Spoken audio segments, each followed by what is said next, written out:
Setelah sebelumnya dilaporkan oleh sang istri Mai Sarah Nurzaka alias Sarah ke Polda Metro Jaya terkait adanya dugaan tindak pidana kekerasan dalam rumah tangga, kini Rizal Gibran akhirnya buka suara.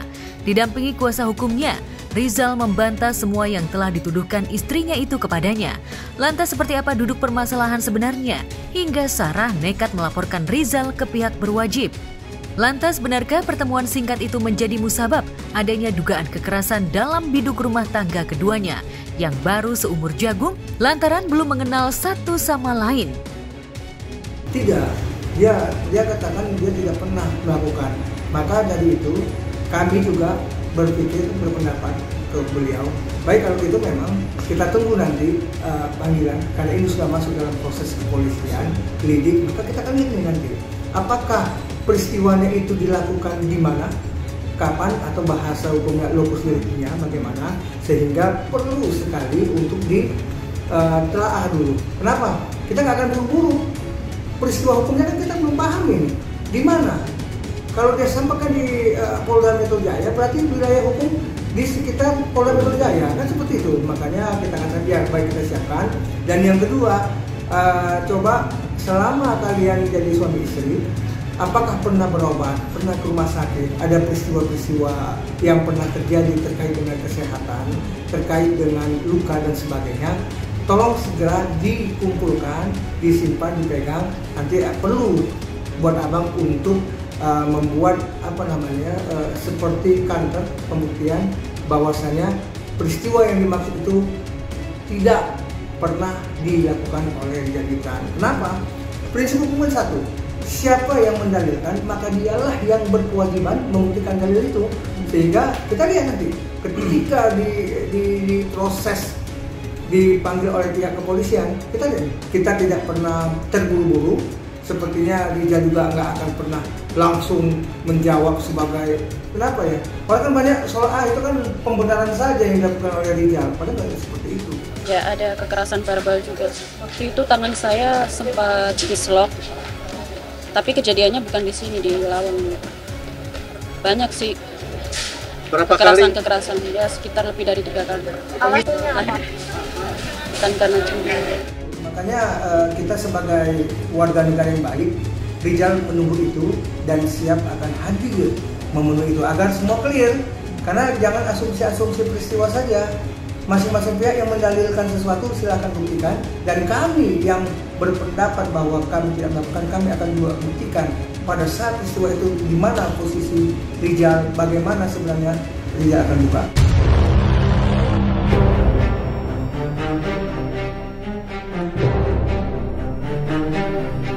Kekerasan fisik maupun verbal dilakukan Rizal sejak pertama kali keduanya menikah pada 22 Februari 2022 lalu. Bahkan ketika dirinya bulan madu yang sejatinya dijadikan ajang memberai kemesraan, justru Sarah mendapat perlakuan kurang menyenangkan hingga tubuhnya mengalami luka lebam. Kalau mengenai KDRT-nya sudah sering, dari awal pernikahan sudah mulai cekcok. Iya, nanti dia buktikan saja. Karena persoalan itu sangat susah dibuktikan secara umum. Tapi silakan dia buktikan. Yang pasti bahwa Rizal menyampaikan dia tidak pernah melakukan kekerasan, apalagi melakukan penyimpangan seks atas diri istrinya.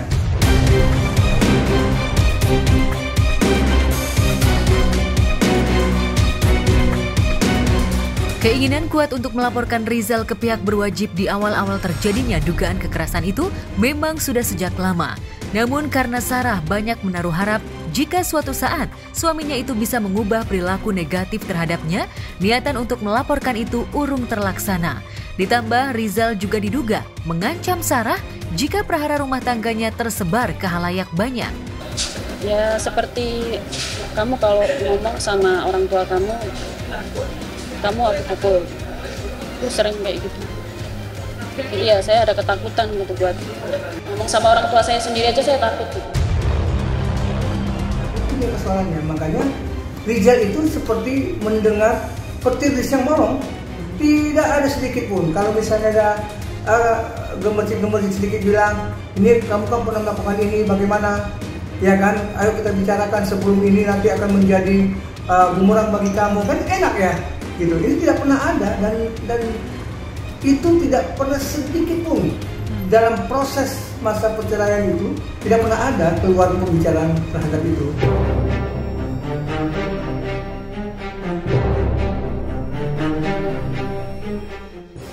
Sayangnya, kesempatan demi kesempatan yang telah diberikan Sarah justru membuat Rizal makin gelap mata. Lantas benarkah, kurang dari 1 tahun pernikahan, sikap Rizal mengalami banyak perubahan? Dan benarkah harapan Sarah mendapatkan imam yang baik dalam rumah tangganya harus pupus ketika mendapat perlakuan kasar dari Rizal? Enggak cuma tangan sama kaki dong. Jadi alasannya dia sering pulang malam itu dalam keadaan mabuk. Itu saya tanya juga dengan baik-baik ya. Tapi dia tahu sendirilah kalau orang terpengaruh sama alkohol itu kan pasti kalau ditanyain walaupun itu tanya baik-baik ya pasti nggak terima gitu. Jadi akhirnya ya itu terjadi KDRT itu. Seminggu mungkin 2 kali.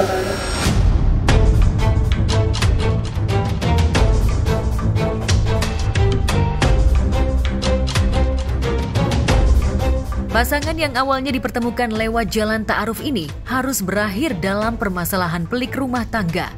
Tindak pidana dugaan kekerasan justru mewarnai bahtera rumah tangganya yang sesaat lagi bakal merayakan hari jadi pernikahannya yang pertama.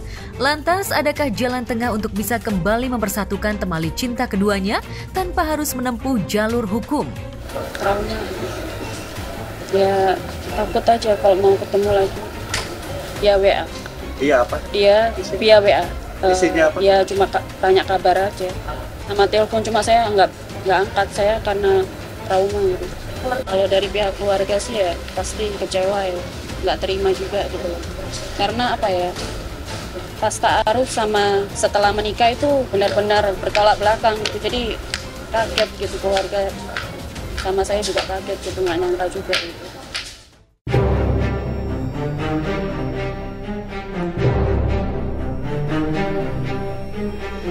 Di tempat terpisah, somasi yang dilayangkan Roro Fitria kepada mantan suaminya Andri Irawan terkait dugaan ingkar tak memenuhi kewajibannya atas apa yang telah diputus Majelis Hakim Pengadilan Agama Jakarta Selatan dalam sidang perceraian. Didampingi kuasa hukumnya, Andri membantah semua tudingan Roro yang termaktub dalam poin-poin somasinya. Meski uang untuk anak tak sesuai dengan ketentuan yang diputus hakim sebesar 5 juta rupiah setiap bulannya. Iya. Jadi sejak putusan itu pengadilan ditetapkan, saya udah memberikan sebanyak 2 kali bang ya. Dan itu saya sesuai kemampuan. Jadi kalau dia bilang ada di bulan Agustus, sementara di bulan Agustus tanggal 22 dia kabur dari rumah pun saya masih transfer itu nilainya 6.250.000. Itu saya bayar. Itu langsung transfer dari rekening customer saya langsung ke dia. Jadi kan selama ini kan dia bilang saya nggak pernah nafkain. Ini Agustus kita ada buktinya juga bang. Ini ada pembayaran, dia transfer sesuai kemampuan kan. Kalau kita bicara dengan putusan pengadilan, maka kita bicara setelah ingkrah, bukan ketika proses berjalan, bukan gitu loh. Memang sangat menyedihkan, dan kalau misalnya dia menyampaikan pernah mentransfernya, iya benar, 1 juta, ya, tertawa ya. Semua orang di sini tertawa, tapi dia selalu bilang gini, enggak aku transfer kok, iya. Berani Nyai buka M-Banking sekarang itu 1 juta setelah 6 bulan. 1 juta bagi 6, 160.000. Coba Anda bayangkan. Dia masih bisa berdiri tegak di depan media. Itu laki-laki nggak punya harga diri.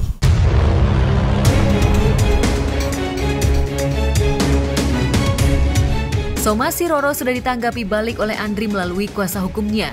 Salah satu yang ada dalam jawaban somasi itu adalah barang-barang Andri yang hingga saat ini masih ada dalam rumah Roro untuk segera dikeluarkan. Apalagi banyak barang-barang berharga miliknya yang tentu saja memiliki nilai jual yang tinggi. Di antaranya sertifikat tanah, motor skuter antik, dan juga beberapa helm. Kalau buat klien kami ya jelas ada nilainya gitu kan. Nah, sebenarnya kan yang klien kami mintakan kembali itu adalah aset-aset milik pribadi dan juga pihak ketiga. Nah, aset-aset pihak ketiga ini juga yang sebenarnya kalau menurut keterangan klien kami sampai saat ini sudah dalam tahap untuk melakukan upaya hukum juga gitu. Kalau memang aset-aset pihak ketiga tersebut tidak dikembalikan.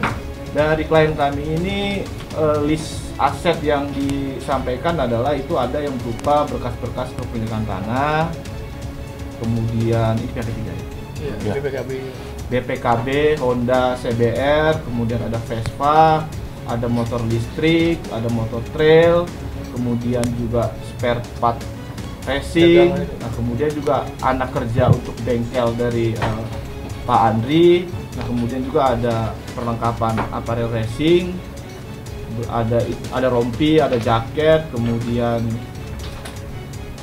pakaian, kemudian ada aksesoris perlengkapan, itu ada jam tangan, kemudian ada batu cincin, kemudian ada gesper, ada vape,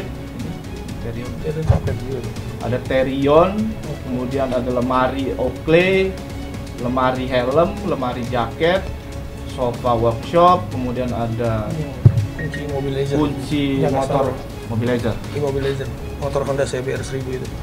Kunci motor Honda CBR 1000, kemudian ada kitab-kitab sunnah buat jamaah, kemudian ada barang-barang elektronik berupa perangkat audio full custom, TV, kemudian mobil remote control. Ya kalau Vespa ya kan bisa kehitung itu PNB Vespa itu nilainya hampir 250 juta kayaknya. Itu punya orang, punya ketiga. Ya, customer punya Wow, ketiga. nah, Vespa punya customer. Itu ada suratnya, salah itu surat lengkap. Nah ini berkas surat tanah ini, surat tanah lumayan juga ya Bang. Nah surat tanah itu 7.000 meter kan? 7.000 meter punya orang. Sertifikat ya? Iya. Nah itu Nyai sampaikan adalah Nyai akan dilaksanakan penyerahan barang-barang segera setelah Anda menyelesaikan tanggung jawabnya secara kontan. Karena Nyai tidak mau dicicil. Uang itu amat sangat sedikit dibanding dengan segala effort yang telah Nyai keluarkan, ya. Laki-laki punya harga diri dong, modal dong. Masuk dari nikah Nyai, mahar Nyai, akad resepsi semua Nyai, hidup sehari-hari Nyai. Persalinan Nyai susah payah 12 jam nahan kontraksi sakitnya tuh yang handle payment juga Nyai. Kebutuhan sehari-hari Sultan Nyai juga mosok ya nggak punya harga diri kayak gitu kok tempo hari mau mengambil hak asuh anak Nyai.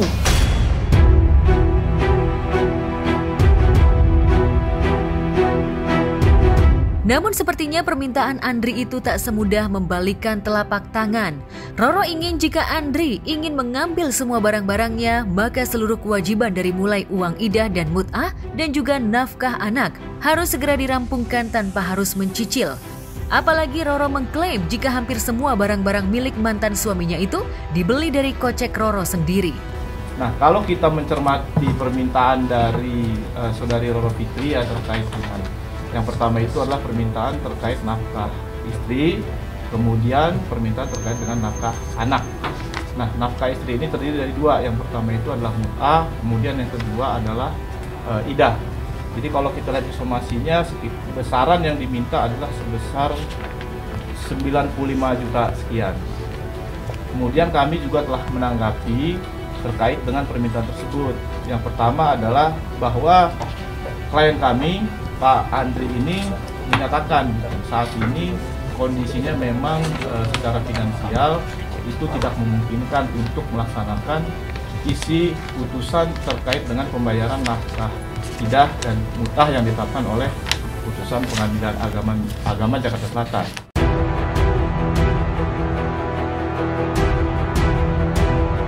Terlepas mana yang benar, kuasa hukum Andri juga mempertanyakan ihwal nama asli wanita yang karib disapa Nyai itu yang diduga sengaja disembunyikan olehnya. Serta Roro juga dinilai telah mengaburkan identitas sang ayah. Tak hanya identitas sang ayah, Roro juga diduga telah mengubah tanggal lahir baby Sultan. Lantas akankah Andri bakal melakukan upaya hukum atas semua yang telah dilakukan Roro, khususnya kepada baby Sultan? Kalau untuk ini saya mengeluarkan fakta sebenarnya, karena selama ini kan saya diam gitu kan, yang dia bilang malah bahkan menghina keluarga saya kan, yang dari babat bebot segala macamnya gitu kan, nggak jelas. Sebenarnya kan bisa dari sini kalau saya udah keluarkan faktanya, ya daripada saya diem ya saya klarifikasi gitu kan, karena efeknya ini yang saya bilang tadi, kalau saya nggak kena pengaruh terhadap anak-anak saya nih, mungkin saya juga akan diem terus. Cuman kalau saya lihat saya diem kan kelihatan kok, ya mungkin namanya anak-anak bisa berpikir ayahnya mungkin seperti apa yang disangkakan oleh dia gitu kan, seperti Ini kan sebenarnya dari awal kita nggak mau ribut-ribut gitu kan. Kita mau ini bisa diselesaikan secara baik-baik kekeluargaan gitu kan. Tapi kan semakin kesini kita melihat pemberitaan yang menurut kita penting dan perlu untuk kita klarifikasi.